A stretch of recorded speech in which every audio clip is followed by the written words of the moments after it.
Добро пожаловать, друзья, на канал Фактограф. Сегодня мы поговорим о тайнах, связанных с древними черепами. Эти артефакты, найденные в самых разных уголках нашей планеты, хранят в себе множество вопросов, на которые ученые и исследователи пытаются найти ответ на протяжении веков. Что скрывают эти молчаливые свидетели прошлого? Каковы их истории? Некоторые черепа вызывают восхищение, другие — страх и трепет, поскольку ассоциируются с древними ритуалами и потерянными цивилизациями. Мы рассмотрим самые известные находки, такие как череп Сюдзаяо-15, 39 лондонских черепов, череп Дманиси и другие человеческие останки, которые до сих пор остаются предметом споров и гипотез. Одни из них кардинально меняют наше представление об эволюции человека, а другие являются не более чем мистификацией. Готовы к захватывающему путешествию в мир археологии, где каждая находка имеет свою ценность. Но перед этим подпишитесь на наш канал, поставьте лайк и нажмите на колокольчик, чтобы не пропустить новые выпуски. А теперь поехали!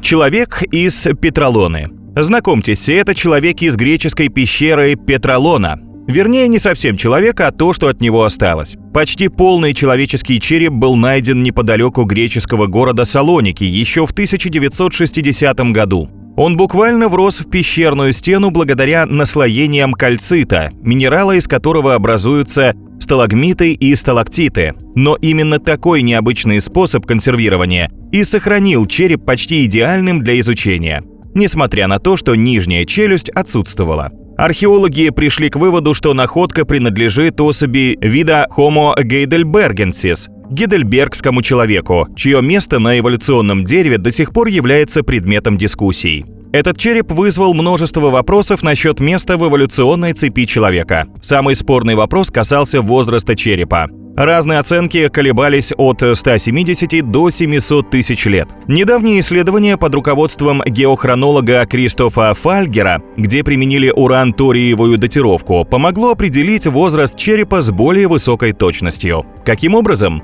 Благодаря образующимся в пещерах минеральным отложениям, которые содержат небольшое количество радиоактивного урана. Уран с течением времени распадается на торий с четкой скоростью. Изменяя соотношение этих элементов в наросших на черепе минералах, ученые пришли к выводу, что минеральный возраст черепа не менее 277 тысяч лет. Манот-1.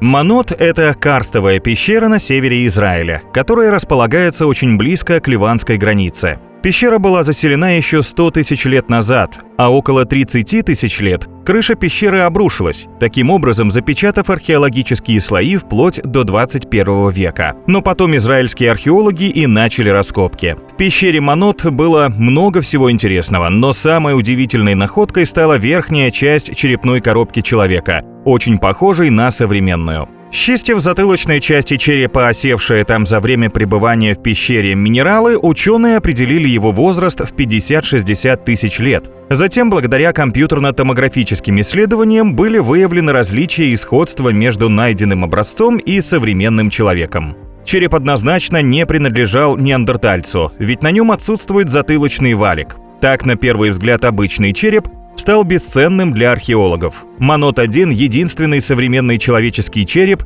найденный за пределами Африки, относящийся к периоду времени приблизительно 60-50 тысяч лет назад. Он принадлежал близкому родственнику людей, которые поселились в Европе. Да что там говорить, если бы не возраст, этот фрагмент можно было бы принять за останки современного человека, который переселился в Левант из Европы. Однако радиоизотопный анализ доказывает, что он примерно на 10 тысяч лет древнее первых европейских представителей Homo sapiens. Таким образом, эта находка доказывает научное предположение о том, что современные люди покинули африканский континент примерно 60-70 тысяч лет назад, и благодаря этому ученые смогли узнать, как выглядели первые европейцы. 39 лондонских черепов. В 1980-х годах, когда строители перестраивали здание лондонской картинной галереи Гилдхолл, они неожиданно наткнулись на нечто удивительное. Работникам открылись останки настоящего римского амфитеатра Лондониум, возведенного в Лондоне почти 2000 лет назад.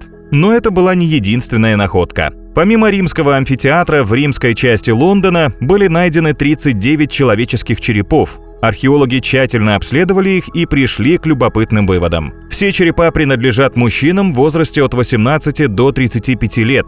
Многие имеют следы заживших ран и шрамов. Вероятно, они были воинами. На большинстве черепов присутствовали следы травм в области шейных позвонков, что указывало на то, что вероятной причиной смерти стало обезглавливание. После смерти черепа долгое время находились на открытом воздухе. Следов, указывающих на насаживание голов на пики, не было. Скорее всего, это останки гладиаторов или преступников, или врагов Римской империи, оставленные в открытых ямах для захоронения бойцов. Кем бы они ни были, исход один. Отрубленные головы были просто брошены почти в самом центре римского города. Хотя нет, не просто. По мнению антропологов, занимавшихся изучением этих черепов, после смерти головы несчастных мужчин были отданы на съедение собакам. Во всяком случае, на одном из черепов остались следы собачьих зубов.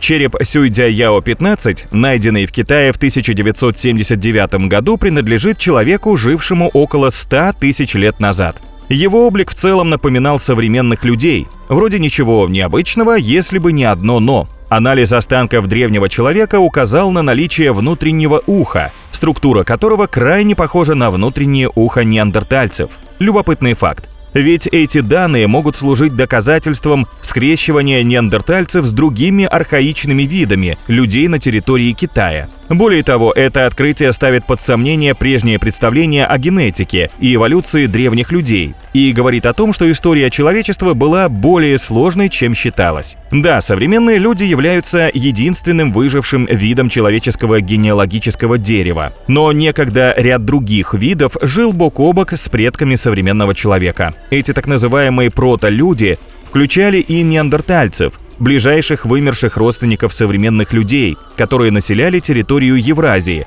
в период примерно от 30 до 200 тысяч лет назад. А найденные останки явно не принадлежат ни человеку разумному, ни неандертальцу. Видимо, ученым предстоит еще разгадать эту загадку.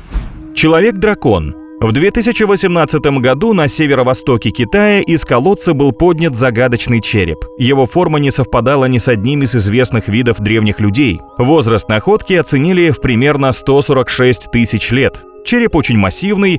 Морфологический анализ показал, что его объем составляет приблизительно 1420 кубических сантиметров, то есть соответствует размеру черепа современных людей. В нем же одновременно сочетались примитивные и продвинутые черты. Большой свод вмещал крупный мозг. Лицо почти как у нас, только шире, а также более широкие скулы и выступающие надбровные дуги. Кроме того, сохранившийся зуб был похож на денисовский. Денисовцы — это вымерший вид древних людей, живших в Азии в период от 300 до 30 тысяч лет назад. Вся эта гремучая смесь древности и современности не позволила отнести находку ни к одному известному виду сапиенсов, поэтому авторы исследования решили, что это его сестринская линия. Ее назвали Homo longi, что означает «человек-дракон».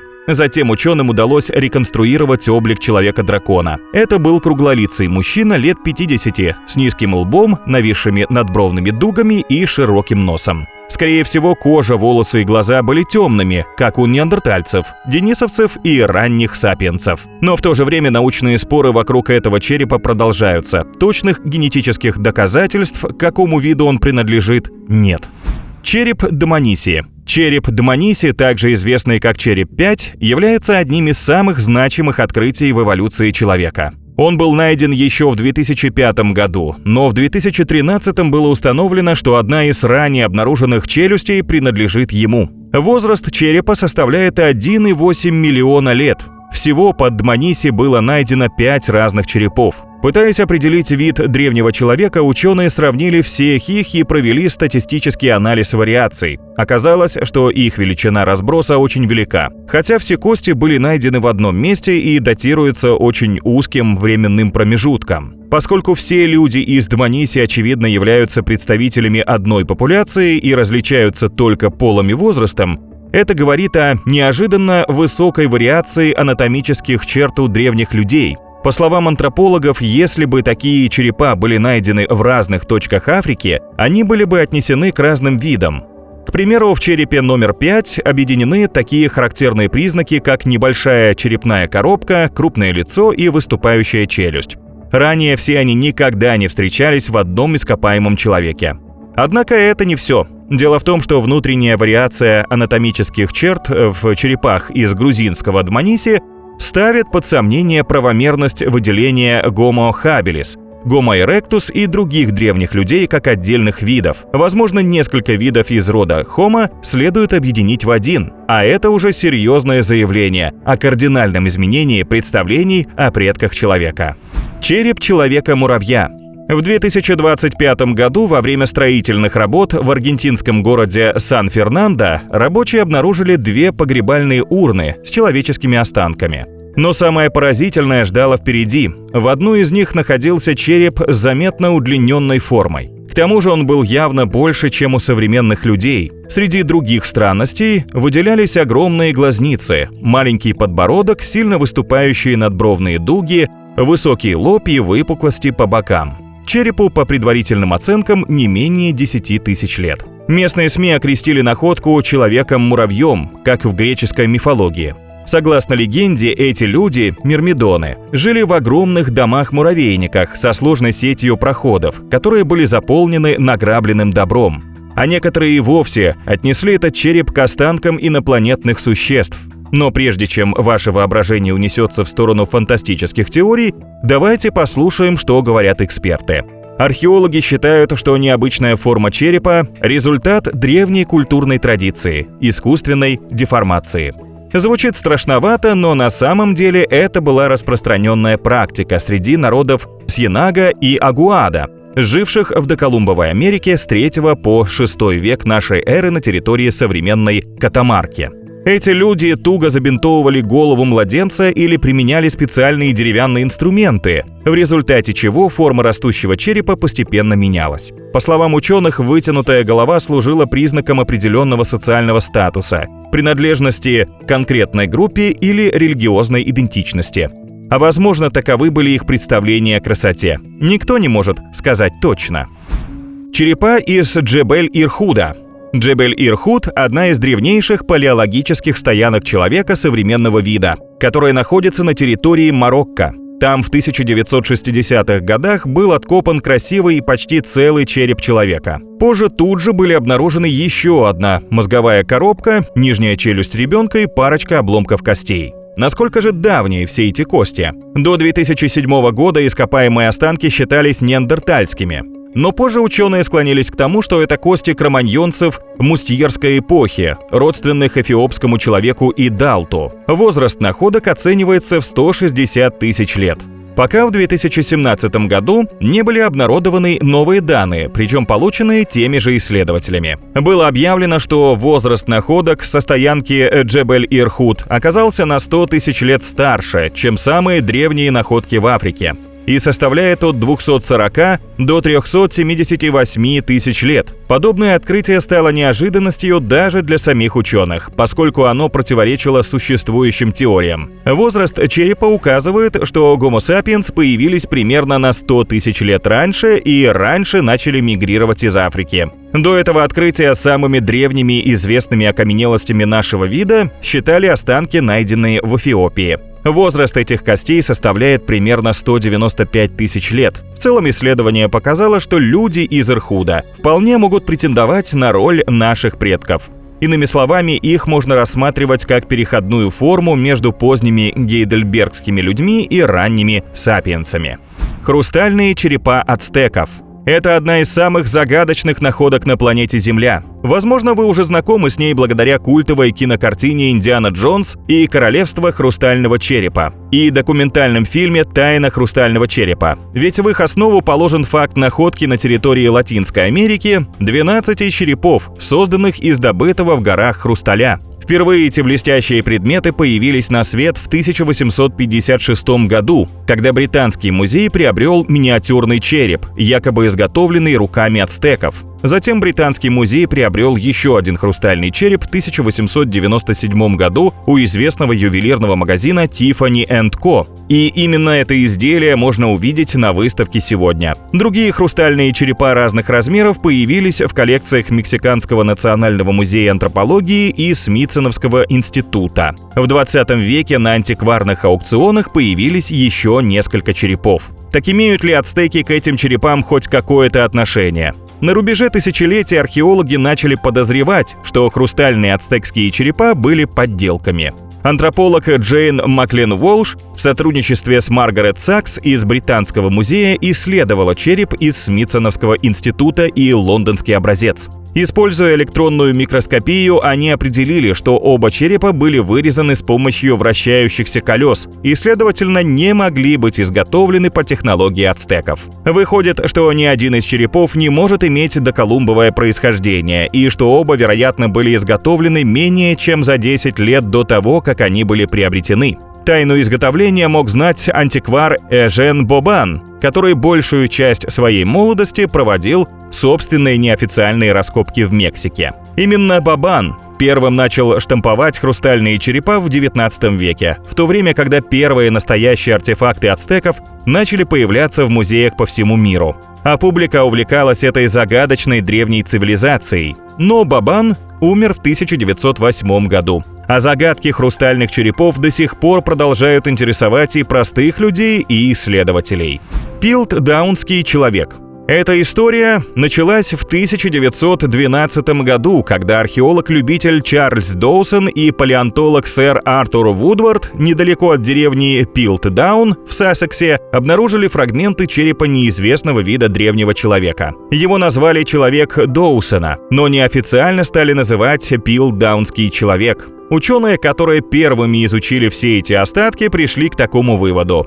Череп, челюсть и зубы принадлежали одному существу, которое было предшественником человека. У него признаки людей и обезьян перемешаны. Верхняя часть головы человеческая, а челюсть и зубы очень напоминали человекообразную обезьяну, именно шимпанзе. Ему дали название эоантроп. Однако с самого начала эта находка вызывала сомнения. И вот почти 40 лет спустя, в 1953 году, пилтдаунский человек был разоблачен и признан подделкой. В основном благодаря работе доктора Кеннета Уокли. Он показал, что череп принадлежит современному человеку, а челюстная кость и зубы – орангутангу. Чтобы зубы выглядели по-человечески, их немного подпилили. Все находки были химически обработаны, чтобы придать им древний вид. Но как научная общественность не разглядела подделку? Во-первых, череп не был отдельной находкой. В том же месте палеонтологи собрали богатую коллекцию различных ископаемых эпохи Плиоцена и Плейстоцена. Кости слона, мастодонта, носорога, бобра, гиппопотама. Поэтому споры в основном касались не подлинности человеческого черепа, а его точной датировки. Во-вторых, в тот момент пилтдаунский человек был нужен ученым. Ведь он восполнял недостающее звено, переходную ступень от обезьяны к человеку.